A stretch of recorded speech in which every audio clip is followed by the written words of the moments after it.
The Cock Who Caused a Fight Between Two Towns. Ekpo and Item were half-brothers.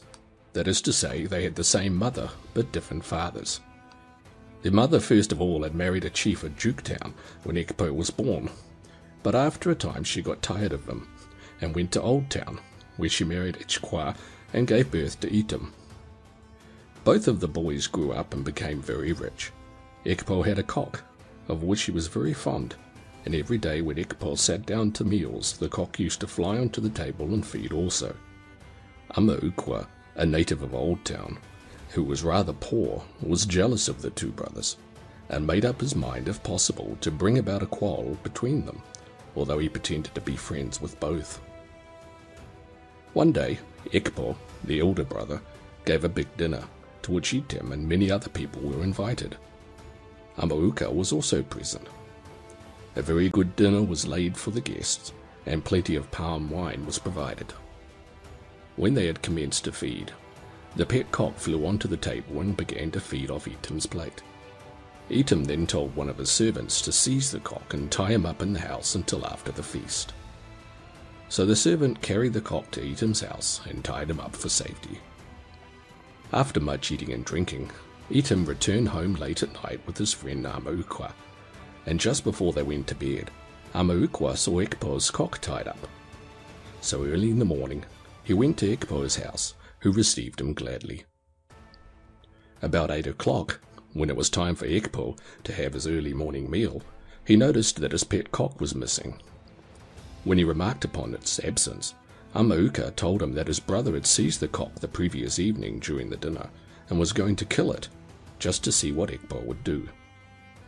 When Ekpo heard this, he was very vexed, and sent Amauka back to his brother to ask him to return the cock immediately. Instead of delivering the message as he had been instructed, Amauka told Item that his elder brother was so angry with him for taking away his friend, the cock, that he would fight him, and had sent Amaukwa on purpose to declare war between the two towns. Item then told Amaukwa to return to Ekpo, and say he would be prepared for anything his brother could do. Amaekwa then advised Ekpo to call all his people in from their farms, as Item would attack him, and on his return he advised Item to do the same. He then arranged a day for the fight to take place between the two brothers and their people. Item then marched his men to the other side of the creek, and waited for his brother. So Amaukwa went to Ekpo and told him that Item had got all his people together and was waiting to fight. Ekpo then led his men against his brother, and there was a big battle, many men being killed on both sides. The fighting went on all day, until at last, towards evening, the other chiefs of Calabar met and determined to stop it. So they called the Egbo men together and sent them out with their drums, and eventually the fight stopped.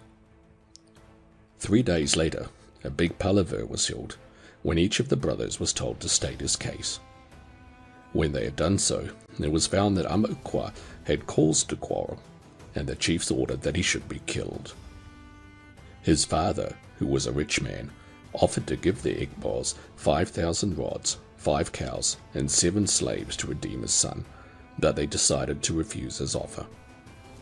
The next day, after being severely flogged, he was left for 24 hours tied up to a tree, and the following day his head was cut off. Ekpo was then ordered to kill his pet cock, so that it should not cause any further trouble between himself and his brother, and a law was passed that for the future no one should keep a pet cock or any other tame animal.